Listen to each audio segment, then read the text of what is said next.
The September wind carried the scent of decay through the Ozark hollows, whistling between the gnarled oaks that pressed close around the Finch cabin like grasping fingers.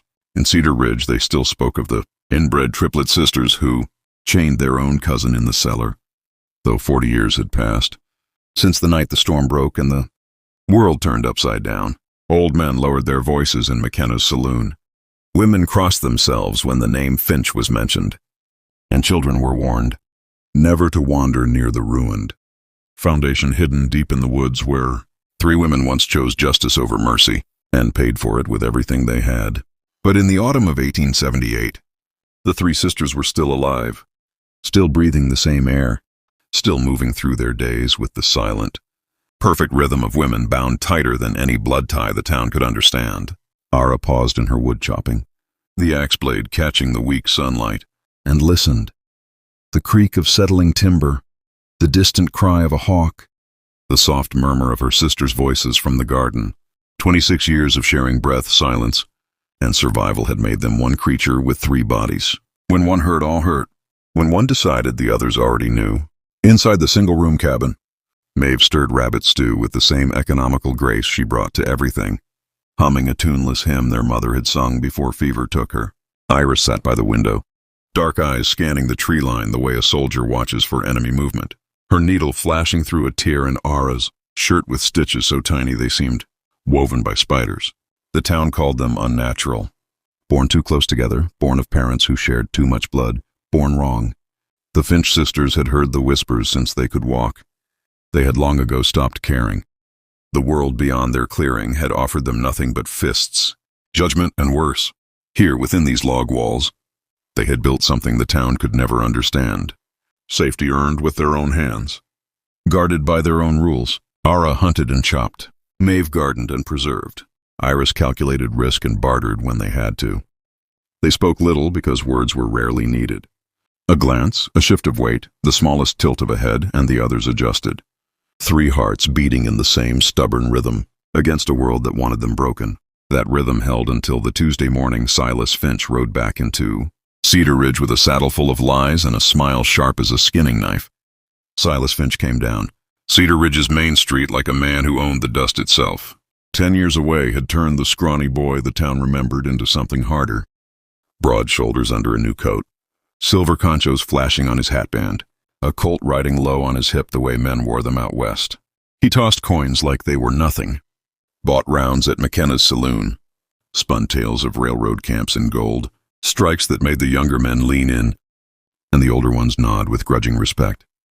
At Sunday service he stood tall in the back pew, hat in hand, singing the hymns loud enough for Reverend Hartwell to remark afterward that the Lord surely did bring his wanderers home. Only 3 women in the entire county felt their stomachs knot at the sight of him. Ara saw him first from the shadow between Henderson's store and the livery.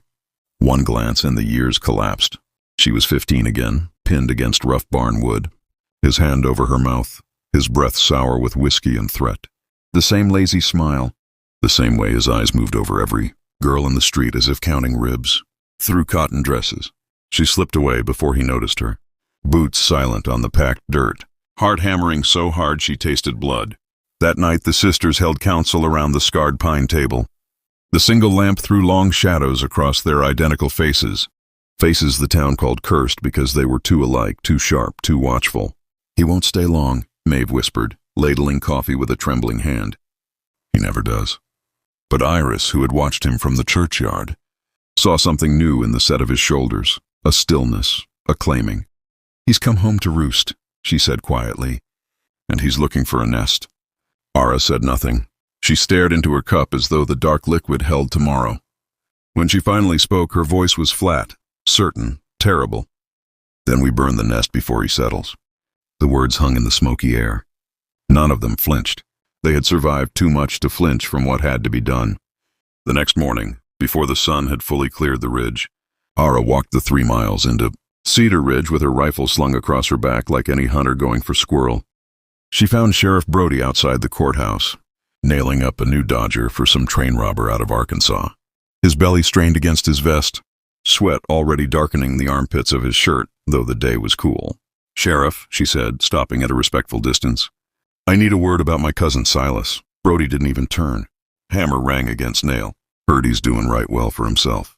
Bought half the whiskey in McKenna's last night. He hurt us when we were children, Ara said, each word carved out of stone. He'll do it again if someone don't stop him. The hammer paused. Brody faced her, thumbs hooked in his belt, eyes small and piggy in the fat of his face. That's a heavy thing to say about kin, Miss Finch. You got proof witnesses? Anything a court of law might listen to. Ara felt the old rage rise, hot and useless proof, as if the way Maeve still woke screaming some nights wasn't proof. As if the scar low on Iris's belly, pale as a fish's underbelly, wasn't proof. As if the way they had learned to sleep in shifts, one always awake with the rifle, wasn't proof enough for any man with eyes. I'm telling you what he is, she said. Keep him away from our place. Brody spat a stream of tobacco juice that landed inches from her boot. Sounds to me like you're the one making threats. I'd advise you to go on home, Miss Finch, and leave decent folk alone. He turned back to his poster. The conversation was over. A woman's word, especially a Finch woman's word, weighed less than the dust under his heel. Ara walked home slower than she had come, the rifle heavier with every step. The law had spoken. The law had chosen. That night the sky bruised purple, and the wind began to moan through the pines like something with a throat. The sisters sharpened tools, oiled the old Navy revolver their father had carried in the war, and waited for the storm that was coming on 4 legs instead of 2. The storm hit at dusk, sudden and biblical. Rain lashed sideways, turning the yard to mud, drumming on the tin roof like 1,000 fists. Lightning lit the hollow white for heartbeat-long moments, freezing the twisted oaks into black skeletons against the sky. Ara was in the barn, checking the stock, when she heard the scream, thin, high, ripped from a throat that had learned long ago not to scream unless the world was ending. She ran, boots slipping in the muck, pitchfork already in her hands. Inside the barn, lightning flashed again, and she saw them. Silas with one hand fisted in Maeve's braid. Yanking her head back, the other hand clamped over her mouth. Maeve's eyes were huge, white-rimmed, fixed on Ara in desperate plea. Silas's mouth moved against Maeve's ear, whispering the old poison. You always were the sweetest one. Always begged for it when you thought no one was looking. Something ancient snapped inside Ara. She moved without sound, without thought. The pitchfork came up. Silas half-turned, surprise blooming on his face. And then the tines caught him across the shoulder. He roared, released Maeve, spun with the speed of a man who had fought in too many saloons. His fist caught Ara in the mouth, splitting her lip. But she felt nothing except the red need to end him. Iris appeared in the doorway like a ghost conjured by thunder. Lantern in one hand, the old Navy revolver in the other. Maeve scrambled for the shovel, leaning against a stall. 3 against 1. They fought like wolves, silent and savage. Silas was stronger, heavier. But the sisters had waited 10 years for this reckoning. Every blow they had swallowed as children came back now in elbows, knees, the butt of the revolver, the flat of the shovel. When Silas lunged for Iris, Ara brought the pitchfork down across his back. When he whirled toward Ara, Maeve cracked the shovel against his knee. When he staggered, Iris slammed the revolver's butt into his temple. He dropped like a poleaxed steer, rain drumming on his unconscious face. For a moment, the only sound was their ragged breathing and the storm's fury. Blood mixed with rainwater ran pink across the barn floor. Maeve's cheek was already swelling purple. Iris's lip bled. Ara tasted iron. They looked at each other across the fallen body, lightning strobing their identical faces into something terrible and beautiful. Then, without a word, they began to drag him toward the root cellar. They chained him in the dark like an animal that had once worn a man's skin. The root cellar was cut deep into the hillside, stone walls sweating cold even in summer, floor-packed earth that drank blood and water alike. Heavy iron links left from their father's trapping days, wrapped twice around Silas's wrists and ankles. The padlock snapped shut with a sound that echoed in their bones. They hauled the door down, dropped the thick oak bar across it, and stood in the sudden quiet of the cabin as the storm raged on outside. For the first time in 10 years, the night belonged to them. They did not speak of what they had done. Words felt too small, too clean. Instead, they moved through the old rituals. Ara fetched water from the rain barrel and washed the blood from her knuckles.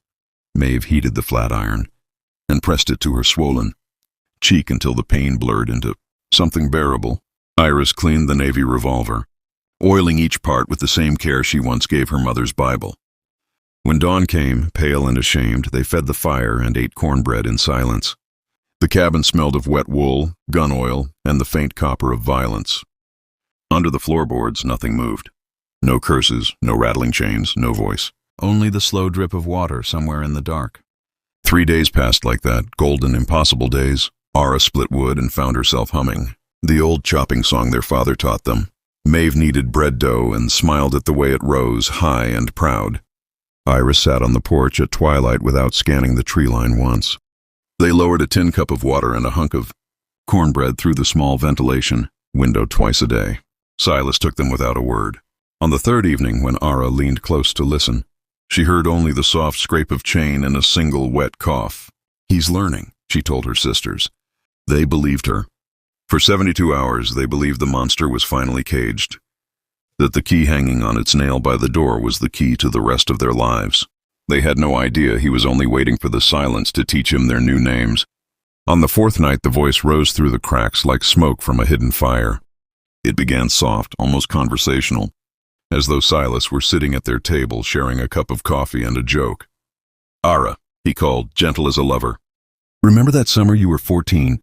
How you used to watch me from behind the woodpile, blushing red as a ripe persimmon when I'd wink? You wanted it bad, didn't you? All that fire in your blood just waiting for me to strike the match." Ara's needle froze mid-stitch.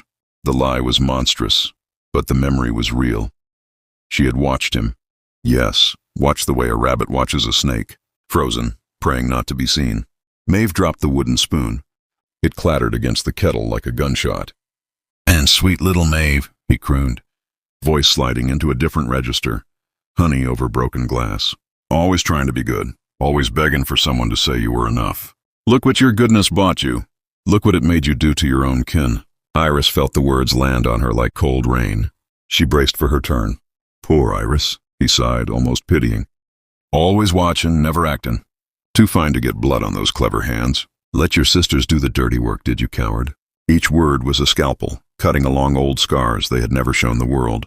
He knew exactly where the weak places were. He had put them there. The sisters did not answer. They sat in the lamplight like statues carved from salt, listening to their own histories, twisted into something obscene. The cabin, which had felt safe for 3 blessed days, now breathed with him. Every creak of timber was his breath, every shadow his grin. When they finally slept, it was in shifts again. One sister awake with the rifle across her knees, listening to the voice that never tired, never slept, never forgave.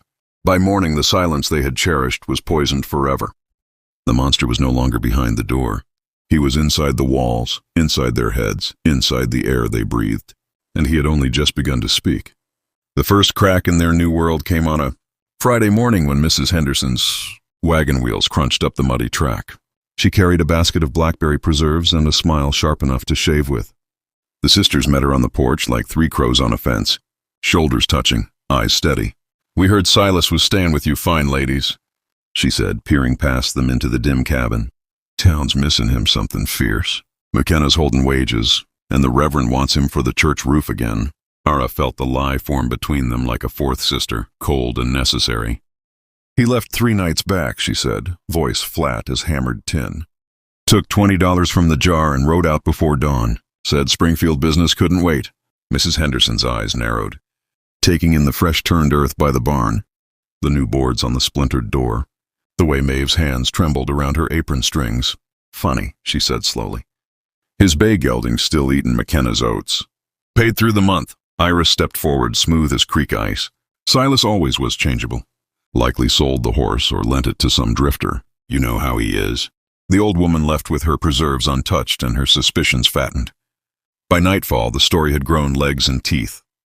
Cedar Ridge whispered that the Finch sisters had run, their own cousin off at gunpoint or worse.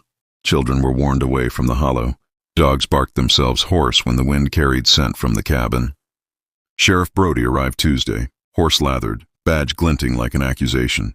He filled the doorway the way storm clouds fill a valley. "Silas Finch missing," he announced, not a question. "McKenna says the man worked a full week on the church roof and never collected pay. Mighty peculiar for a fellow to vanish without his earnings.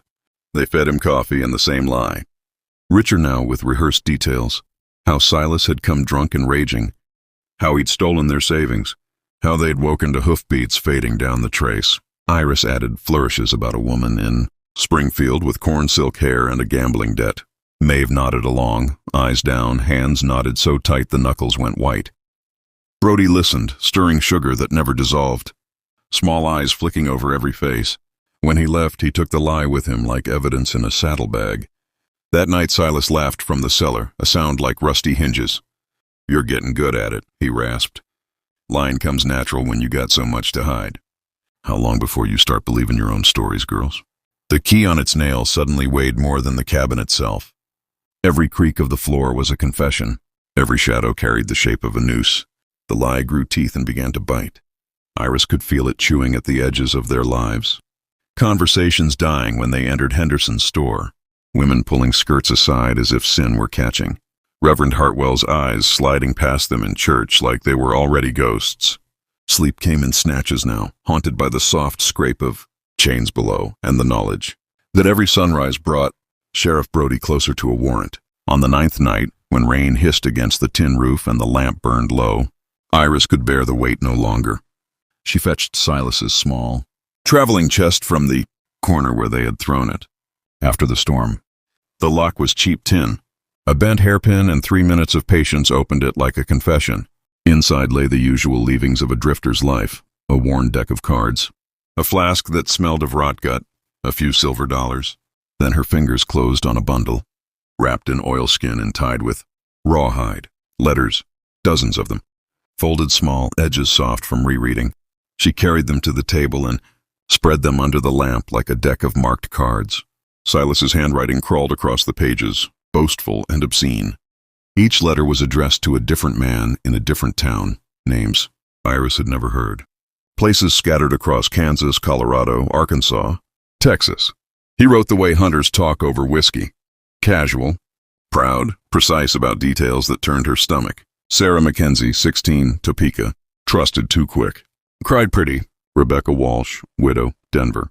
Begged me to stay afterward. Pathetic. Mary Patterson, Fayetteville. Fought like a wildcat, left her marked so she'd remember. There were 17 names in all. 17 women reduced to trophies.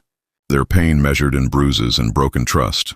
One letter described a girl who had hanged herself in her father's barn 6 months later. Silas wrote that he'd laughed when he heard. Iris read until the words blurred. Then she woke her sisters. They read together in the gray before dawn, passing pages hand to hand without speaking. When Maeve reached the part about the girl who hanged herself, she made a sound like something dying and pressed both fists to her mouth. Ara's face went still as winter iron. When the last letter was read, the silence was different, clean, sharp, righteous. "He is exactly what we remembered," Iris whispered, worse. For the first time since the storm, the sisters felt the ground steady beneath them. The guilt that had been gnawing their hearts loosened its teeth. They were not murderers hiding a corpse. They were the wall between a monster and every woman whose name was written in that oilskin bundle. Ara looked toward the cellar door, eyes bright with something that was not quite mercy. "Now we make sure the world knows what he is," she said. They chose the worst one, a letter to a man in Springfield boasting of a 15-year-old girl dragged behind a livery stable, beaten unconscious when she screamed, left bleeding in the straw while Silas rode away laughing. The handwriting was unmistakable, the same bold slant he used when signing for whiskey at McKenna's. Ara copied the direction carefully, folded the single sheet, and at midnight slipped through the dark like a shadow with purpose. The sheriff's office was empty, lamp out, door locked. She slid the letter beneath it, far enough that morning light would find it, then melted back into the trees. For one bright hour, she believed truth would burn brighter than any lie they had told. 3 days later, Sheriff Brody came thundering up the track with 4 deputies and faces like Judgment Day. He dismounted heavy, boots hitting the porch like hammer blows, and held the letter up between 2 thick fingers as if it were soiled. "Recognize this," he barked. Ara's heart stopped. The paper was creased now, ink slightly smeared, but the words were fire. "Silas wrote that," she said, chin high. "Read it, Sheriff. Read what he did to that girl and all the others." Brody's laugh was ugly. "I know Silas's hand, woman. Same hand signed the church repair contract not 2 weeks ago. This filth came from your cabin, which means one of you penned it to cover murder." He stepped closer, belly brushing the badge. "Where's the body, Miss Finch?" "Under the barn. In the creek. I've got a circuit judge riding in tomorrow and a warrant to tear this place apart from cellar to ridgepole." You start talking now, or I swear every man in the county will be here with shovels. Behind him, the deputies spread out, rifles loose in their hands, eyes hungry for the hanging they already smelled. Maeve made a small wounded sound. Iris's face went white as ash.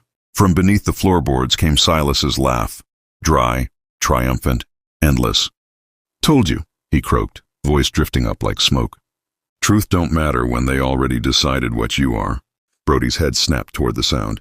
For one heartbeat, the world held still. Ara stepped between the sheriff and the door, hand inching toward the rifle leaning just inside. "Touch that cellar," she said, soft as death, "and you'll need more than a warrant." Brody smiled without warmth. "Threatening an officer. That'll look real fine at the trial." He mounted, wheeled his horse, and threw the letter into the mud. "Sunrise tomorrow," he called over his shoulder. "Be here with the posse. And pray your cousin's alive when we open that door, or there won't be a tree tall enough in these hills." Dust swallowed them. The sisters stood in the sudden quiet, the letter bleeding ink into the dirt at their feet. Below, Silas began to sing, a cracked hymn about judgment and mercy and the wages of sin. They woke to slaughter. Thursday dawn revealed the chicken coop smashed open. Every hen and rooster dead, necks wrung and arranged in a perfect circle around a crude cross driven into the mud. Feathers drifted like snow. The message was written in blood across the barn door. Murderers. By noon, the first rock crashed through the front window, wrapped in a rag that read, "Witches burn." Glass exploded across the floorboards. Maeve screamed once, then bit it back. They nailed boards over the broken pane and said nothing. Words had become dangerous luxuries. Henderson's store refused them service. Mrs. Henderson stood behind the counter, arms folded, lips thin as a knife blade. "We don't trade with killers," she announced, loud enough for the whole store to hear. Mothers pulled children close. Men who once tipped their hats now spat on the ground when the sisters passed. McKenna barred his saloon door with his own body. Reverend Hartwell looked through them in the street as though they were already hanged. Winter crouched on the horizon, hungry. Their garden could not feed them through snow. Salt, flour, coffee, kerosene, every necessity now lay beyond a wall of hatred thicker than any stockade.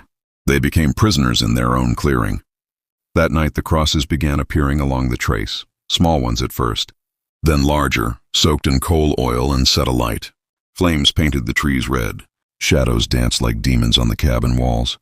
Someone fired a rifle shot that whined overhead and buried itself in the ridgepole. Inside, the sisters moved like ghosts. Ara cleaned the rifle until the barrel shone. Iris counted bullets the way a dying man counts breaths. Maeve checked locks again and again, fingers raw from the brass. From the cellar, Silas's voice floated up. Weaker now, but sharper, honed by hunger and damp. "You feel it, don't you?" he rasped.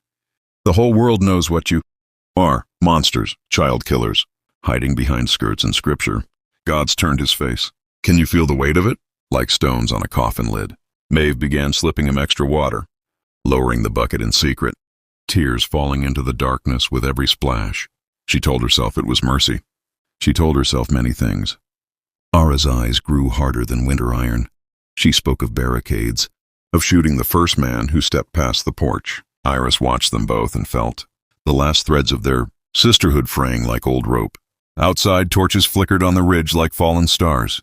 Inside, the cabin shrank hour by hour, until the walls pressed against their skin and the only sound was the slow, patient turning of the world toward morning, when the posse would come. The storm that finally broke them came without thunder. It began with a bucket of water. Maeve waited until Ara was in the barn and Iris at the window, then crept to the cellar door. She lowered the bucket twice, once for Silas, once for the guilt that gnawed her hollow. When she turned, Ara stood behind her, axe in hand, eyes black with betrayal. "You're feeding him," Ara said, voice flat and terrible. "He's dying," Maeve whispered. "He's a human being. He stopped being human the first time he put hands on you." The words cracked like a whip. Maeve flinched as though struck. Something inside her, the gentle thing that had always bent rather than break, finally snapped. "You like it," Maeve spat, tears and fury mingling. "You like being the one with the power now. You like hearing him beg. You've become him, Ara. Same cruelty, different chains." Ara's face went white, then red. "I became what I had to keep us safe." "Safe?" Maeve laughed, a broken sound. "We're animals in a trap, and you're the one who set it." Iris rose from her chair, hands outstretched. "Stop." But the dam had burst. Years of swallowed pain poured out. Ara's voice shook with rage. You think kindness would have stopped him? You think prayers would have kept his hands off you that night in the barn? Maeve stepped closer, trembling. I think kindness might have kept us from becoming monsters. The first blow was a shove. The second a slap. Then fists, nails, hair-pulling, raw animal fury. They crashed against the table, overturned the lamp. Oil hissed across the floorboards. Iris tried to pull them apart and took an elbow to the mouth that split her lip. They fought like they had once fought Silas. Silent. Savage, no quarter asked or given. Blood spotted the walls. The sisterhood that had survived childhood, poverty, terror, everything the world had thrown at them, shattered in minutes. When they finally tore apart, panting, bleeding, the silence was worse than any scream. Maeve sank to the floor, sobbing into her apron. Ara stood over her, chest heaving, knuckles raw, eyes wild with horror at what she had done. Iris pressed a hand to her bleeding mouth and stared at the ruin of the only family she had ever known. Below them, Silas's cracked laughter drifted up, thin as winter wind. Told you, he croaked. Blood don't mean nothing. You're just like me now. The cabin had never felt colder. Outside, the torches on the ridge burned brighter, closer. Inside, 3 women bled in the dark. Strangers to each other, waiting for the posse that would finish what they had begun. 4 nights of silence followed the fight. The cabin became a tomb with 3 living corpses. Ara chopped wood until her palms blistered and bled, each swing of the axe a punishment. Maeve knelt in the ruined garden, pulling dead vines as if she could uproot guilt the same way. Iris sat by the boarded window, unmoving, eyes fixed on the road that would soon bring death-wearing badges. They spoke only when survival demanded it. Fire's low. Lock the door. Water's gone sour. Each word fell like a stone into deep water and sank without echo. Below, Silas's voice had thinned to a death-rattle whisper. Yet it still found cracks to crawl through. He no longer taunted. He preached now, a dying prophet delivering last truths.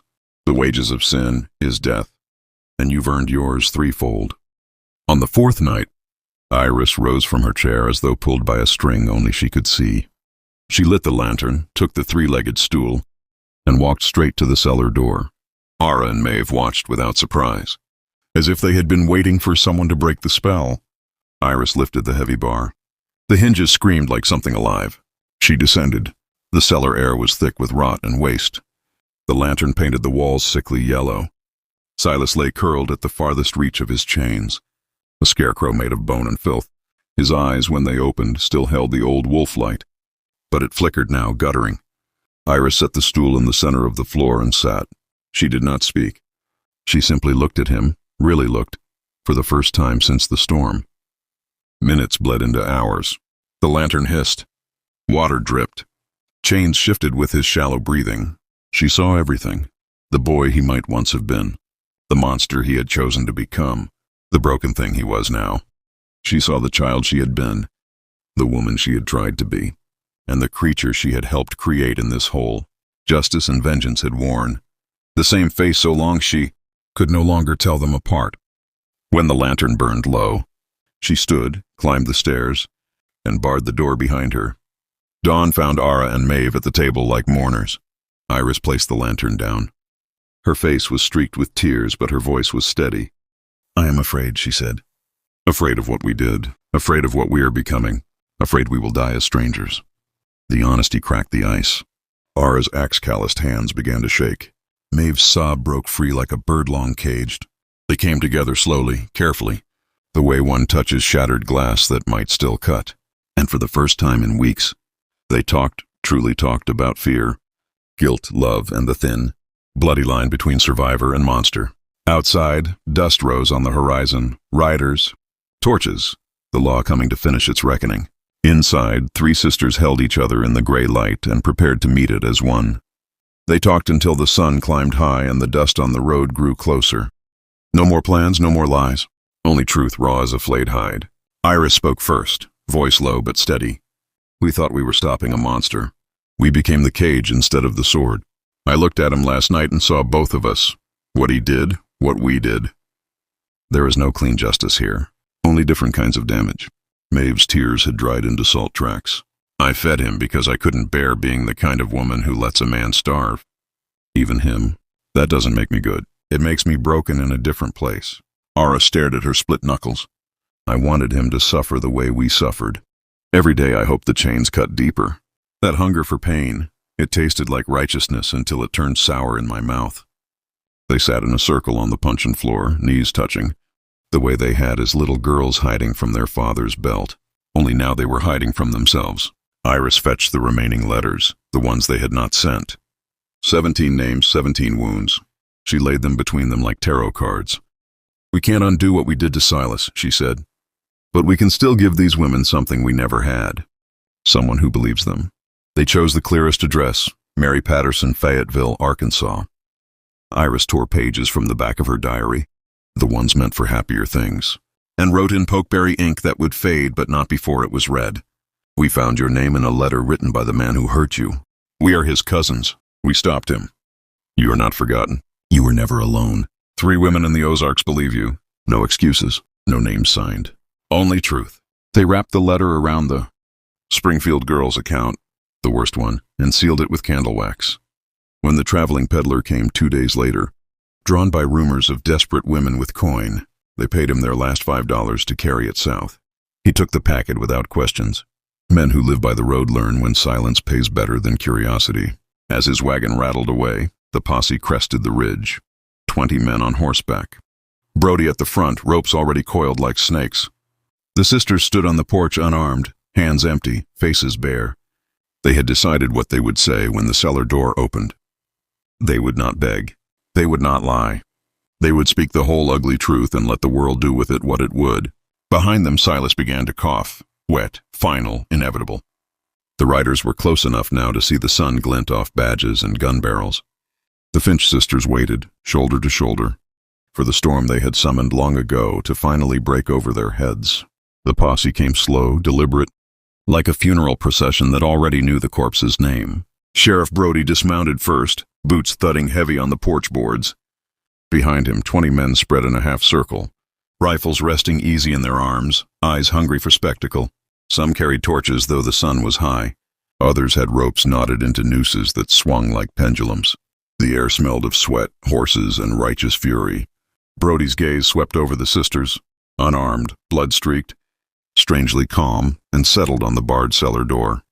"Step aside," he ordered. Ara, Maeve, and Iris did not move. "We'll open it," Iris said quietly. "But you'll hear the truth first." Brody's lip curled. "Heard enough lies from you 3. No lies now," Ara answered. Her voice carried the weight of every swing of the axe that had kept them alive. "Only what is?" She lifted the bar herself. The hinges screamed as the door swung wide, revealing the black throat of the cellar. A stench rolled up, human filth, damp stone, and something older, rot. The men recoiled. One retched. Another crossed himself. Brody drew his Colt and started down the steps, 2 deputies behind him. The sisters followed, lanterns raised. Silas lay where the chains allowed, a thing barely recognizable as the man who had ridden into Cedar Ridge, smiling. Skin clung to bone like wet paper, eyes sunken, lips cracked and bleeding. Yet when the light struck his face, the old wolf grin flickered. "Sheriff," he croaked, voice like gravel dragged over iron. "Took you long enough." Brody stared, gun wavering. Silas lifted one skeletal hand, chains clanking. "They chained me?" "Starved me. For nothing. I'm family. Their own blood." Ara stepped forward into the lantern glow. "Tell them, Silas. Tell them about Sarah Mackenzie. Tell them about Mary Patterson. Tell them why we did it." Silas's grin widened, teeth black with decay. "Crazy women. Always were. Jealous, unnatural. You know how the Finches are." Brody's eyes flicked to the sisters, uncertain for the first time. Iris pulled the bundle of remaining letters from her apron and held them out. "Read these." His handwriting. His boasts. 17 women. Maybe more. We stopped him the only way the law never would. Brody took the packet with thick, uncertain fingers. He unfolded one page, read 3 lines, and his face went gray beneath the sunburn. Silence stretched, broken only by Silas's wet, rattling breath. Then Brody did something none of them expected. He holstered his gun. "Cut him loose," he said, voice rough. A deputy hesitated. "Sheriff." "Do it." The chains fell away with a sound like breaking bones. Silas tried to stand and collapsed, laughing, crying, crawling toward the light on hands and knees like something newborn and monstrous. The posse watched in stunned quiet as the sisters stood over him, not triumphant, not defeated, simply finished. Brody looked at the letters again, then at the thing on the cellar floor, then at the three women who had carried hell in their own house for weeks. "Take him to town," he said finally. "Doctor first, then we'll see what the circuit judge makes of all this." He turned to the sisters. "You come too. All of you, no ropes. My word on it." Outside, the sun burned high and merciless. The Finch sisters walked out of their prison into the waiting arms of whatever justice still lived in the Ozarks. They buried the cabin in silence, not with fire, though some in Cedar Ridge begged for it, but with the slow, deliberate mercy of forgetting. The posse took Silas away on a travois, his body wrapped in a horse blanket, still breathing, still grinning through cracked lips. The sisters rode behind in Brody's wagon, wrists unbound, the remaining letters tucked inside. Iris's Bible like pressed flowers from a funeral. The trial lasted 3 days. 17 women came or sent sworn statements. Sarah Mackenzie stood trembling in the witness box and told how Silas had laughed while she bled. Mary Patterson lifted her sleeve to show the scar that ran from wrist to elbow. One by one, the names from the oilskin bundle took flesh and voice. The courtroom smelled of camphor and grief. Silas never denied a word. He only smiled that same lazy smile and said the women had wanted it, that the Finch sisters were jealous liars born wrong. The jury took 41 minutes. The rope was new hemp, the drop clean, on the morning they hanged him. The sky over Cedar Ridge was the color of fresh cream, and no one in the crowd cheered. The sisters did not watch. They were already gone. Brody drove them home at dawn the day before the execution. No charges. The judge called it frontier justice, rough but righteous. The town called it many things, but never spoke the sisters' names aloud again. They found the cabin exactly as they left it, lamp oil spilled, blood dried black on the floorboards, the cellar door yawning open like a mouth that had said too much. They burned what would burn, smashed what would not, and salted the earth where the root cellar had been. Then they walked away with nothing but the clothes on their backs and Iris's Bible. Years later, travelers sometimes found 3 women living quiet on the edge of a different county. Ara breaking horses, Maeve teaching school, Iris keeping books for the railroad. No one ever connected them to the old story. Children grew up calling them the Finch aunts, kind but strange, quick to help any girl with bruises she couldn't explain. They never spoke of the cellar, or the letters, or the night the storm broke. But every autumn, when the wind carried the scent of decay through the hollows, they lit 3 candles in 3 windows and left them burning until dawn. Some debts are paid in silence. Some mercies are heavier than any chain. And in the Ozarks, the wind still remembers their names, though it no longer dares to speak them.